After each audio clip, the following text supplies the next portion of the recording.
Welcome back, ladies and gents. On today's show, a new Zagato Coupe, a new Ford CEO, and the McLaren F1 successor we've all been waiting for. I'm Tiffany Stone, and this is Hagerty's Daily Driver. Let's buckle up.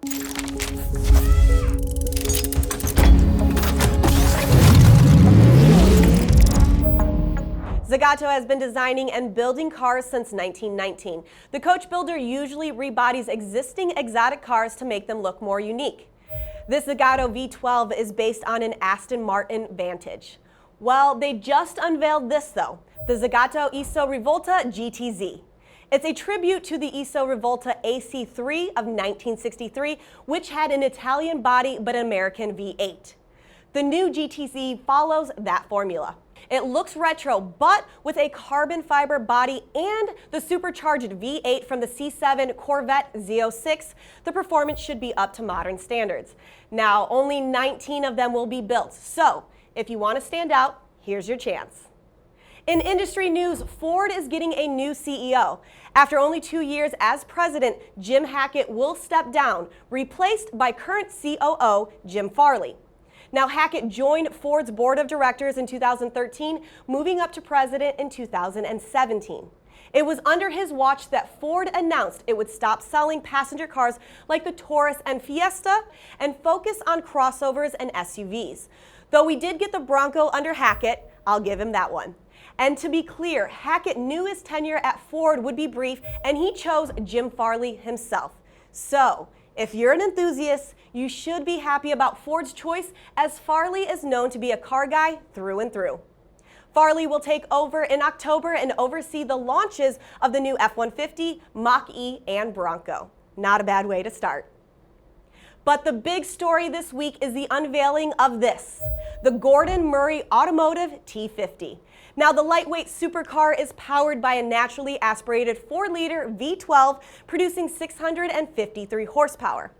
As if that wasn't impressive enough, the red line is a ridiculous 12,100 RPM. Now, Murray intends this to be the ultimate driver's car, so it comes with a manual transmission instead of paddles. But make sure both hands are on the wheel because it only weighs 2,174 pounds, so the power to weight ratio is better than the 949 horsepower Ferrari LaFerrari. As if that wasn't enough, it also has a fan in the back that changes the aerodynamics of the car. This is the first car from Gordon Murray Automotive, but it's not Gordon's first rodeo. He's designed championship-winning Formula One cars, but you probably know him best from this, the McLaren F1. As the head of McLaren Cars, he led the team that designed and built that car. I'd say he knows what he's doing. There are clear similarities between the T50 and F1, including the 3-seat layout. But the new T50 is lighter, more powerful, and more advanced than the McLaren. To discuss the T50 in more detail, we have Hagerty's Cammisa and Kristen of Business Insider. They're going to get into the details and talk about what it means to the car world. But first,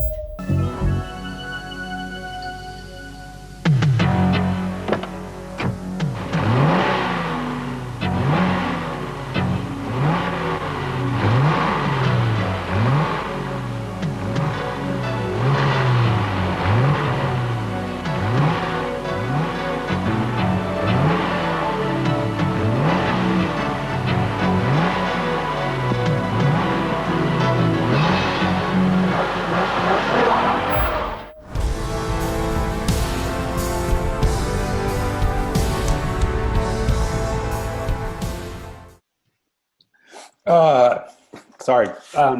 Hi, I'm Jason Cammisa. That is Kristen Lee, and I'm busy drooling. Sorry about the T50. That's all I have to say. I just can't even with this car. Well, try to put it into words. Okay, I'm gonna use the same 8 words that Gordon Murray used when he was responding to a question about what it does 0 to 60. It is, quote, "I have no idea and I don't care." You know what? That's a good life mantra. I think that can be summed up to describe everything. Here's the thing about measuring the amount of time that things take. For example, I was engaged in an adult activity last night and it was over in 2.1 seconds. I ate an entire pizza in 2.1 seconds with a beer, thus making it an adult activity. And I have to say, it would have been much better if it lasted a little bit longer. I don't think we should be measuring fun things like runs to 60 miles an hour or the worth of a supercar or hypercar in terms of how fast the whole thing can be over. Can we just enjoy the experience? And that is why this is the first and only car that I would spend $3 million on. Same. I also have $3 million. I actually reserved 4 of them already. So you're already behind. I guess by that math, my enjoyment would last 8 times longer than yours. It depends. You can have different adult activities that last longer. 0 to 60 is just one of them. Pizza eating with beer. Do you think this is ever going to step out of the shadow of the F1 though? Yeah. Yeah, because right now some people are calling it the low rent F1, which I think is rude. How? Okay. I saw a quote the other day. I was like, this is like your discount F1, because an F1 is like what, $15 million now, and this is for the low price of $2.5 million. Well, but an F1 wasn't $15-20 million when it was new. An F1 was merely $1 million, and this is inflation adjusted, probably slightly more expensive. I think we have to be careful of the internet warriors making the opinions on something that they are just not going to be able to afford. Let's be honest, I would spend $3 million on this car, but I can't, not even close.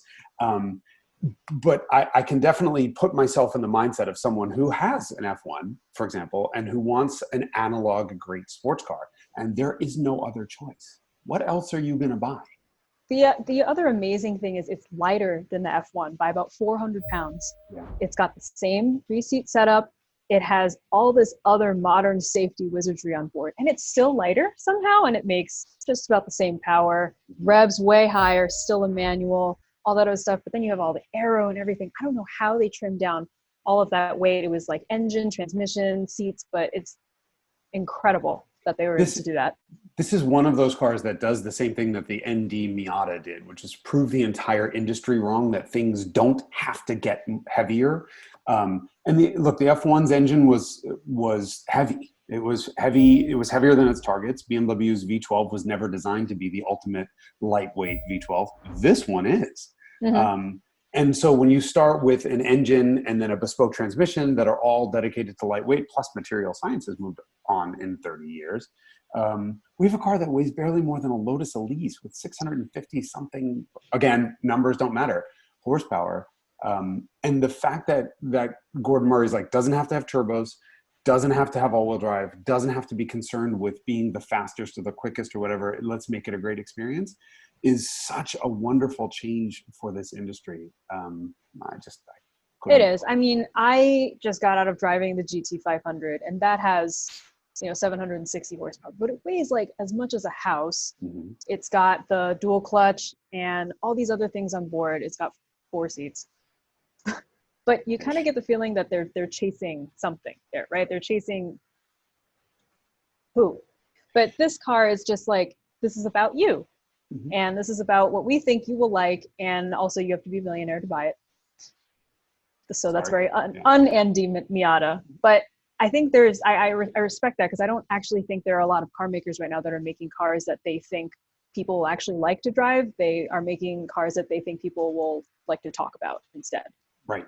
And this car doesn't have the sort of show off factor of wings and spoilers and a million different styling details. And very clearly, Gordon Murray's car is inwardly focused, right? It's for you, the driver. And there are cars that are for you, the driver, and there are cars that are for the enjoyment of getting looked at by other people. For the spectator. Right. And I really applaud the fact that this one is about the person who's spending the $3 million and about them having a lot of fun rather than beating somebody else at the numbers game, because the numbers game is a race to the bottom. It's not theater. It's not performative. It is for you. And all of the stuff about it. I will say though, the fan on the back is kind of crazy looking. Like, people are going to ask about that. Yeah, but it's functional. And in this sort of, the quintessential Gordon Murray way, it's only going to be there if it has a function. And this whole car's function is to make me drool from copious amounts of saliva all over my pants. Well, this is annoying. I think we agree on everything. We think it's a wonderful thing that this is an inwardly focused car that Gordon Murray made for himself and some small number of people who will buy it. To hate on it would be a hate crime, I think. Words to live by. Thank you, Kristen Lee, for joining us. Appreciate your input on this. And I'll see you out there in your 3 T50s while I steal them.